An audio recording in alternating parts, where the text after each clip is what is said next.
Le Seigneur soit avec vous. Évangile de Jésus-Christ selon saint Luc.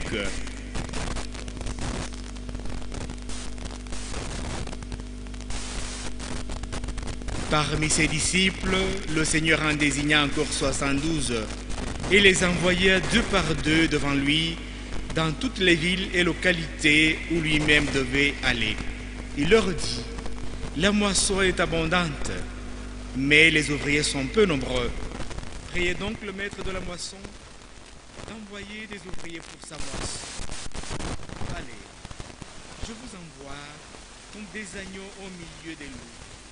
N'emportez ni argent, ni sac, ni sandales, et ne vous attardez pas en salutation sur la route. Dans toute maison où vous entrerez, dites d'abord: paix à cette maison. S'il y a là un ami de la paix, votre paix ira reposer sur lui. Sinon, elle reviendra sur vous. Restez dans cette maison. Mangez et buvez ce que l'on vous servira, car par ailleurs mérite son salaire.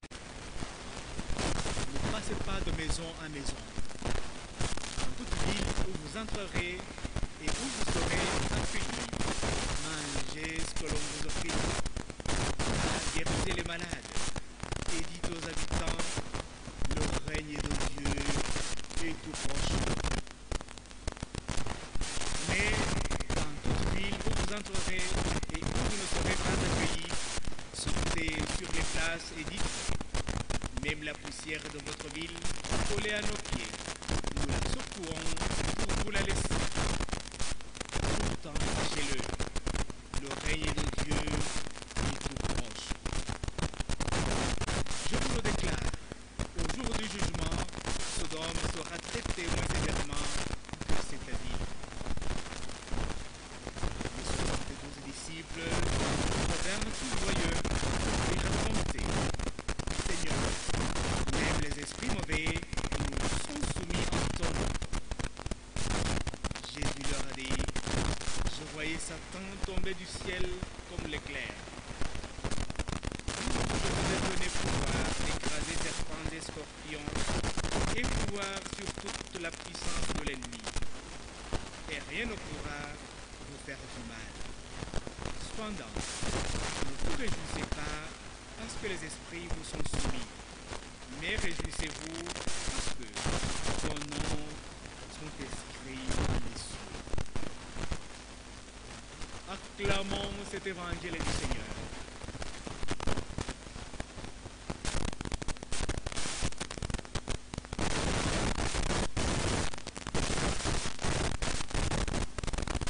Mes frères et sœurs, la parole de Dieu, d'abord la première lecture, nous invite à la joie. C'est le prophète Isaïe qui invite à la joie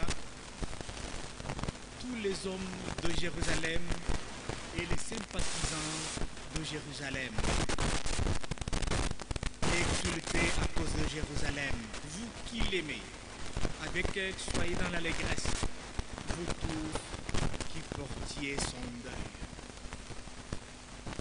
À qui le prophète Isaïe s'adresse dans cette lecture? Il s'adresse au peuple d'Israël qui venait de rentrer de l'exil de Babylone. Nous sommes dans les années 530 avant Jésus-Christ. Le peuple de Dieu avait passé plus de 50 ans dans l'exil de Babylone. Le Seigneur a fait un miracle. Ils sont rentrés chez eux après 50 ans. Qu'est-ce qui restait de Jérusalem? Que signifiait la ville de Jérusalem? Ce n'était que des ruines. Et le prophète était rentré. N'était que des vieillards, n'était que des enfants, des handicapés, des personnes non valides. Jérusalem manquait de tout, des institutions religieuses et politiques et sociales. Donc les personnes qui sont rentrées de l'exil vivaient une dépression, une déception, une désolation complète. Et se posaient toujours des questions.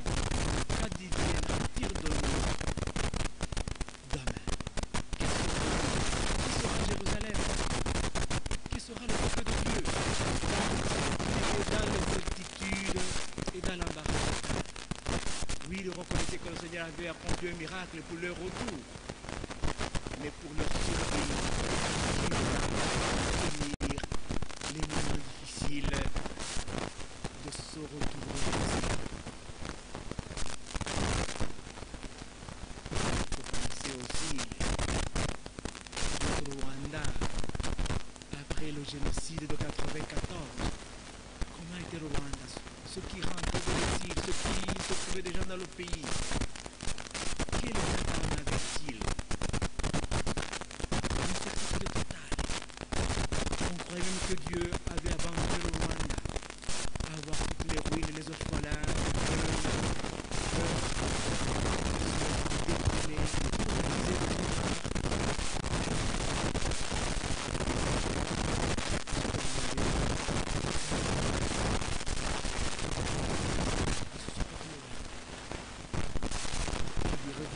Jérusalem qui avait fait 50 ans de ruines.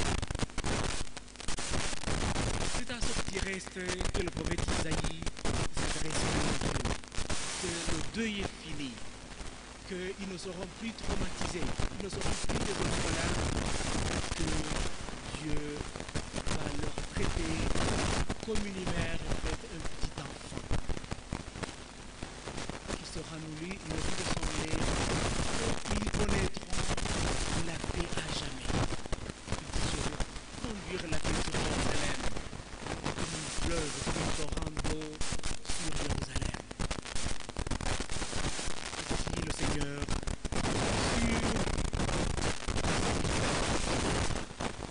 il leur donne un espoir que ce qui est arrivé ne se reproduira plus. Qu'ils ont Dieu comme leur père, comme leur mère en même temps. Que rien ne leur fait la plus mal. Qu'il est à leur côté comme une maman qui est toujours aux côtés de ses enfants bien-aimés. Alors, frères et sœurs, ce que le Seigneur dit ici à ce petit reste d'Israël, il le dit aussi à toi. Peut-être que dans la détresse semblable à celle que nous venons d'entendre du peuple d'Israël, dans la pauvreté, dans l'angoisse, dans la dépression, due à beaucoup de choses, beaucoup de nourriture, de la vie quotidienne, mais il n'est pas bien. Le Seigneur est avec toi. Il est une maman pour toi. Il va te nourrir de son sein. Il va te donner la paix que tu désires, l'abondance de ton âme que tu désires, mais à condition que tu saches mettre confiance en lui. Au lieu de courir à gauche à droite et chercher la paix et d'autres biens ailleurs, alors que lui, ton sœur Dieu, est avec toi. Ne lui tourne pas le dos, mais sache bien rester auprès de lui. Rien ne te manquera, rien de mal ne t'arrivera. Il est fort, il est puissant et il t'aime bien. Quant à l'évangile, c'est le Seigneur qui envoie ses disciples. Il envoie ses disciples annoncer la bonne nouvelle du salut. Avant, il avait envoyé les 12 qui étaient partis et étaient rentrés avec beaucoup de gens. Maintenant, il élargit le nombre. Il en fait 72. 72 disciples. Aujourd'hui, il voudrait bien en élargir davantage pour que toi aussi tu en fasses partie de ses disciples, des disciples bien-aimés qui sont dans son cœur, pour que tu sois envoyé devant lui, envoyé annoncer la bonne nouvelle du salut, annoncer la paix dans le monde. Qui en a tant besoin? Écoute alors ce que le Seigneur te dit. Il donne d'abord des instructions à ses disciples.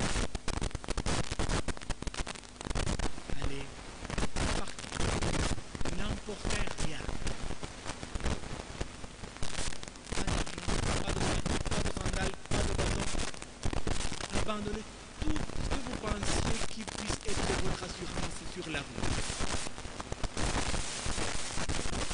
Parce que je vous donne ma parole à la grâce. Il suffit pour vous protéger, pour que vous puissiez porter du fruit. Alors, il demande d'abandonner vos propres assurances. Je compte sur ma bonne santé, je compte sur ma force physique, sur mon intelligence très efficace pour parler, pour convaincre. Je compte sur mon portefeuille qui peut être laissé passer dans la rue, dans les villes où je pourrais passer. Tout ça, c'est l'orgueil des hommes qui doivent faire de l'espace à la parole de Dieu. Sinon, tout cela, tout ce sur quoi les apôtres, les disciples pourraient compter, pourrait bien offusquer la parole et la mission que Dieu donne. Il faut donc anéantir soi-même pour faire vivre la parole et la mission dans son intégralité. C'est ce que le Seigneur demande aux disciples. Ce ne sont pas leurs qualités d'orateur, leur beauté physique, leur force physique. Non. Cela, ils vont se mettre de côté. Mes frères et sœurs, le Seigneur nous demande d'être humble devant sa mission. S'il nous a partagé sa mission de prophète, sa mission de prêtre, sa mission de roi au moment de notre baptême, c'est que nous devons avoir cette conscience d'être des envoyés du Seigneur. Es-tu prêt pour être envoyé? Es-tu prêt pour affronter cette mission? Le Seigneur l'a précisé. Ce n'est pas une promenade, ce n'est pas un jeu, ce n'est pas du théâtre. C'est un combat pour nous avec l'agneau. Il dit, je vous envoie comme des agneaux au milieu de l'eau. C'est un combat inégal, non? Qui va perdre? C'est l'agneau qui va perdre. C'est pas ça l'agneau. Avec la déchirée, c'est trop d'efforts. Mais nous savons bien que à la fin, nous chantons l'agneau immolé qui a vaincu la mort. L'agneau pascal qui a gagné la bataille, qui a gagné contre une meute de loup qu'il avait assiégée. Ici, le Seigneur nous donne la assurance. Je vous ai donné ma force, je vous ai donné ma grâce. N'ayez pas peur. Les disciples eux-mêmes au retour étaient étonnés que le diable avait fui, que les mauvais esprits étaient chassés, que les malades avaient été guéris. Eux-mêmes, ils sont émerveillés. Et le Seigneur de leur dire, ce n'est pas de leur ce n'est pas de votre propre force. Ne vous réjouissez pas, parce que les mauvais esprits vous sont soumis. Mais réjouissez-vous, parce que vous êtes dans le cœur de Dieu.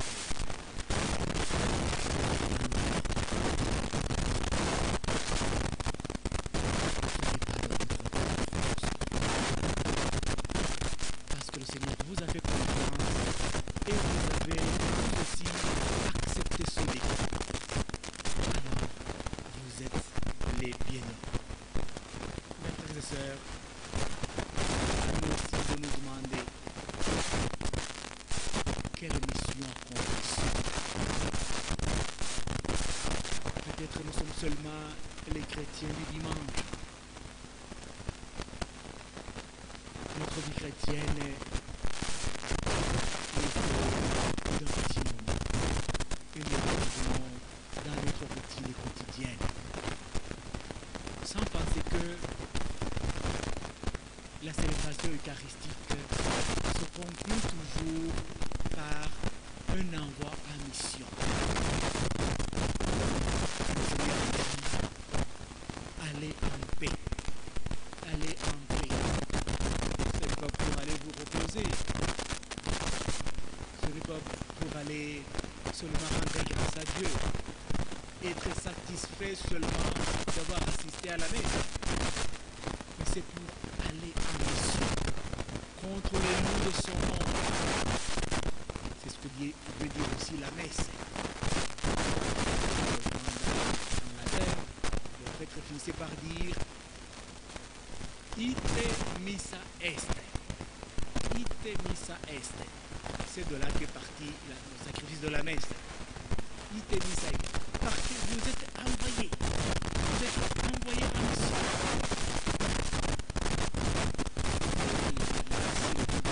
Envoyés. Vous êtes envoyés.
Afin que l'un puisse encourager l'autre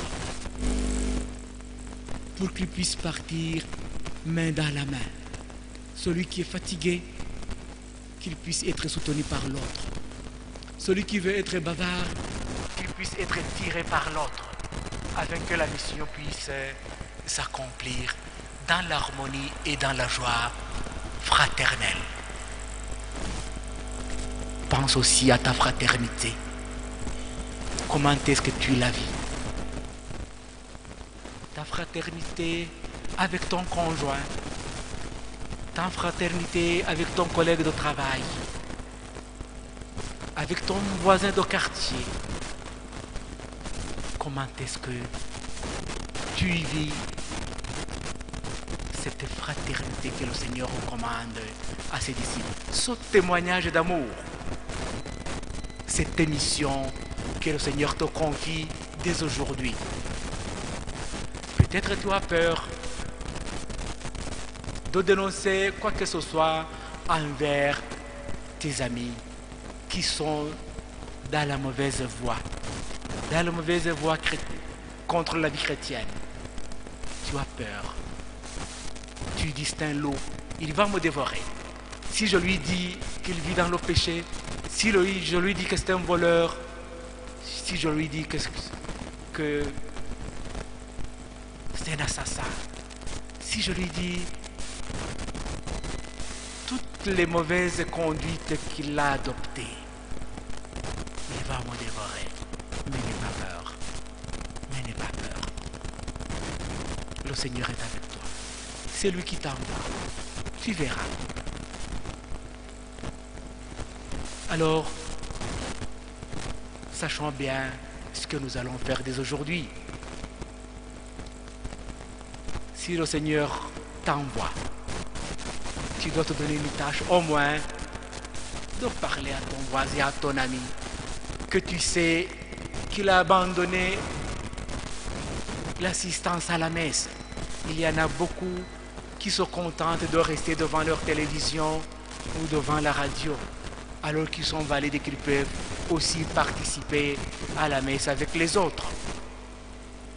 Allez leur dire que le Seigneur les attend à sa table d'honneur, que le Seigneur les attend pour leur donner sa parole.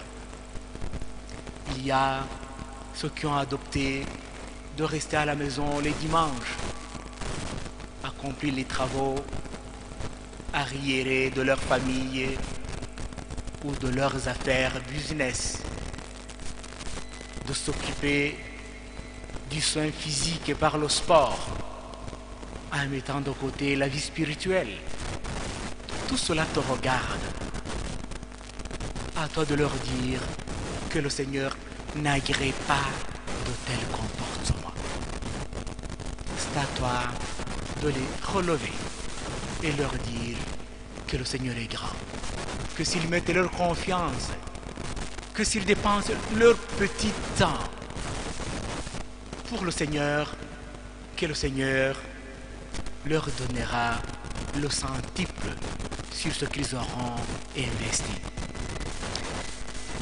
Alors, mes frères et sœurs, prodiguons un peu de notre temps pour la construction du royaume de Dieu. Ne soyons pas seulement les chrétiens assistants de la vie de l'Église. Mettons la main dans la pâte, engageons-nous, dépensons-nous, cherchons à faire partie des groupes qui animent l'Église. Il y en a beaucoup. Il y a ceux qui s'engagent pour la catéchèse, pour la chorale, pour la propreté de l'Église, pour le nettoyage, pour quoi que ce soit.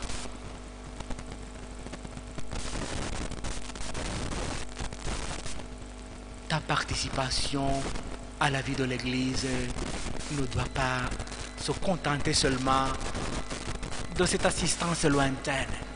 Il faut être présent réellement, parce que le Seigneur t'envoie. Il t'envoie aujourd'hui pour qu'un jour tu puisses dire toi aussi, voilà Seigneur ce que j'ai pu faire. J'ai pu te ramener mon frère, j'ai pu te ramener ma sœur qui était égarée. Je lui ai parlé de toi et maintenant il est à tes côtés. Même s'il n'est pas à tes côtés, j'ai semé ce que tu m'as donné. Parce que c'est le Seigneur qui fait porter des fruits. Ce qu'il nous demande, c'est de semer. C'est de semer ce qu'il nous donne. D'accepter de tenir par la main cette semence et de la jeter. Le reste revient au Seigneur et à son esprit. Mes frères, n'ayons pas peur. Le Seigneur nous donne sa grâce. Et en même temps, dans les difficultés, dans les tentations, il nous donne sa joie, la joie de tout vaincre. Le Seigneur soit avec vous. Mettons-nous debout et professons.